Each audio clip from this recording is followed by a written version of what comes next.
नमस्कार दोस्तों, स्वागत है आपका हमारे यूट्यूब चैनल पर। आज का डिक्टेशन आनंद मासिक पत्रिका से है। 100 शब्द प्रति मिनट की गति से डिक्टेट किया जाएगा, तो आप लोग तैयार हो जाइए लिखने के लिए।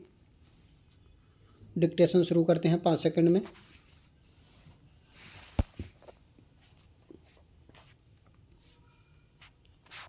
स्टार्ट।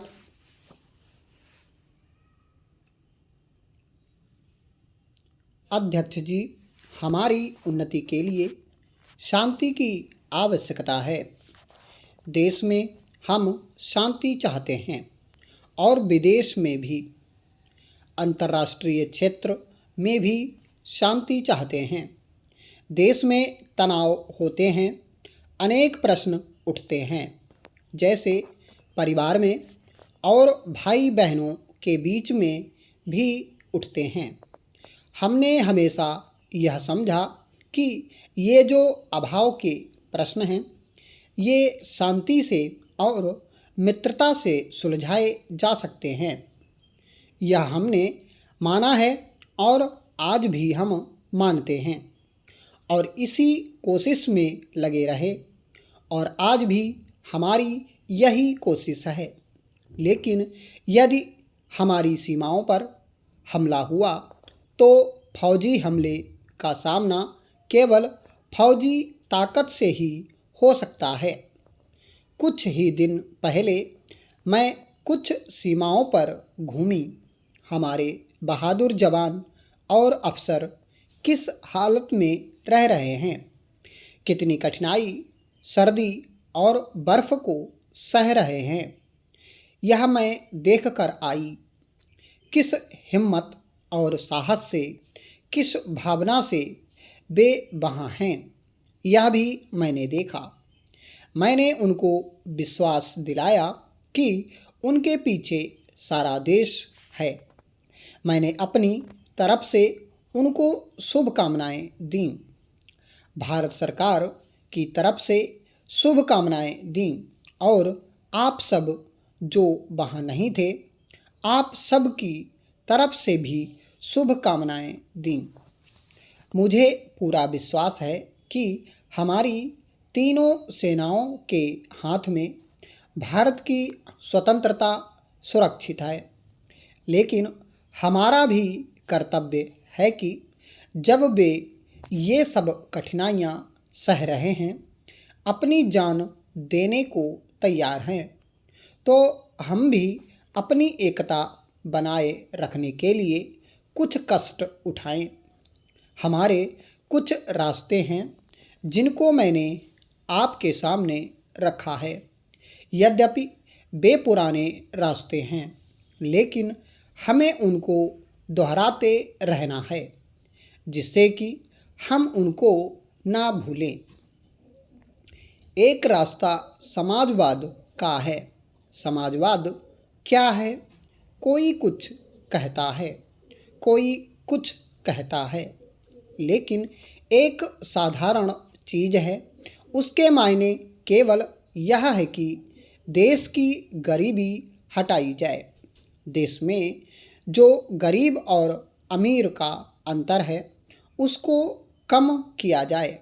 हमारी जो पिछड़ी या दबी हुई जातियां हैं, चाहे वे हरिजन भाई हों, चाहे आदिवासी भाई हों, चाहे पहाड़ों पर रहने वाले हों, उनकी उन्नति की जाए, उनको उठाया जाए, उनको आगे बढ़ने का मौका दिया जाए, और जो भी धन इस देश में पैदा हो, उसका बंटवारा बराबरी से हो। यह हमारा समाजवाद है और इसका लक्ष्य हमें पूरा करना है।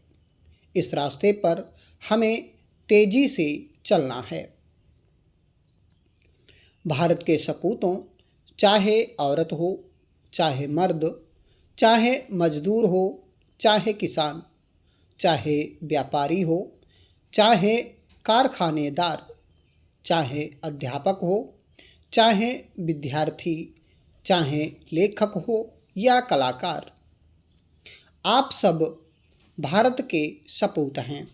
इस बात को कभी ना भूलिए कि आपकी नसों में किन वीरों, किन महान व्यक्तियों का खून बहता है। आइए आज हम इस अविश्वास को विश्वास में बदलें, इस निराशा को आशा में बदलें।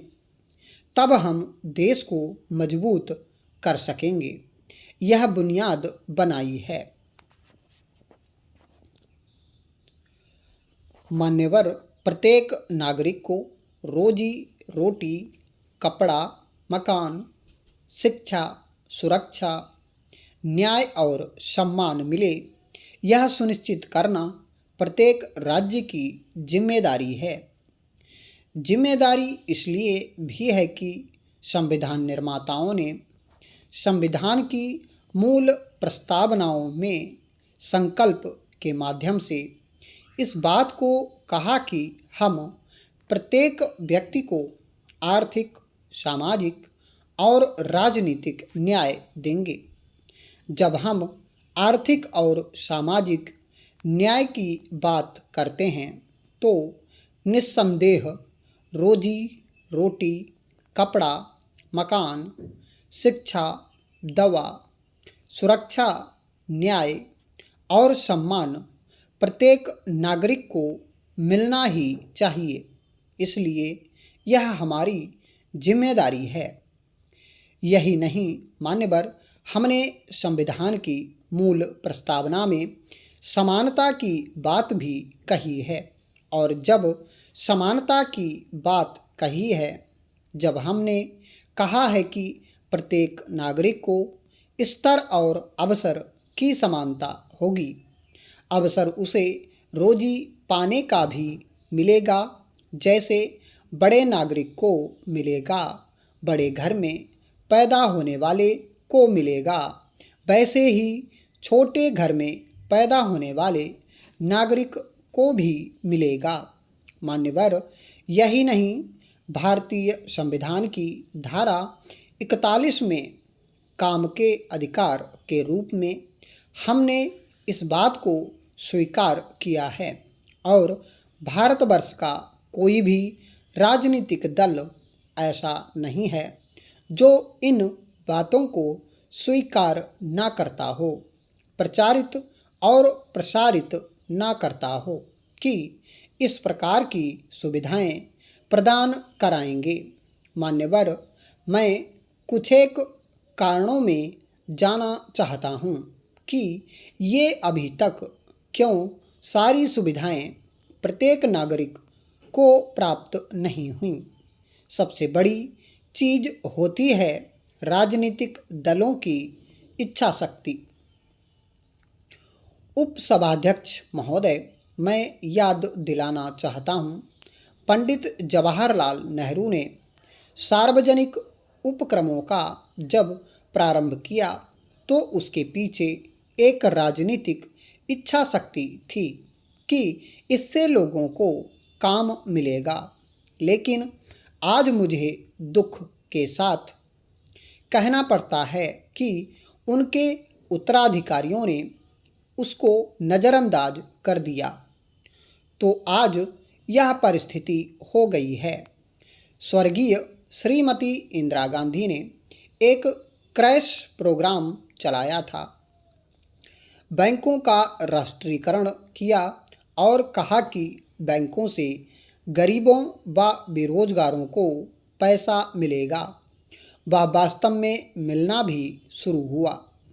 जो लोग बेरोजगार थे वे स्वतः रोजगार के लिए बैंकों से पैसा ले आते थे, लेकिन उस बैंकिंग सिस्टम को भी इन्होंने प्राइवेट और विदेशियों के हाथ में देकर इंदिरा गांधी के स्वप्न को भी धूमिल कर दिया।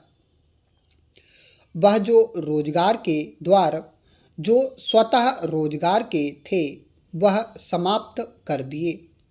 तीसरा प्रोग्राम स्वर्गीय संजय गांधी ने चलाया था। उन्होंने कहा था कि जनसंख्या पर रोक लगनी चाहिए। उपसभाध्यक्ष महोदय, इस काम को पूरा करने के लिए संजय गांधी का जीवित रहना बहुत बड़ा जरूरी था। हो सकता है कि वह जनसंख्या पर रोक लगाने वालों में एक बहुत बड़ा इंसान सिद्ध हो जाता।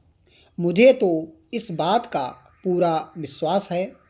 यही नहीं, संजय गांधी ने बेकार नौजवानों को इकट्ठा किया और उनके हाथ में फावड़े और तसले दे दिए और कहा कि सड़क बनाओ।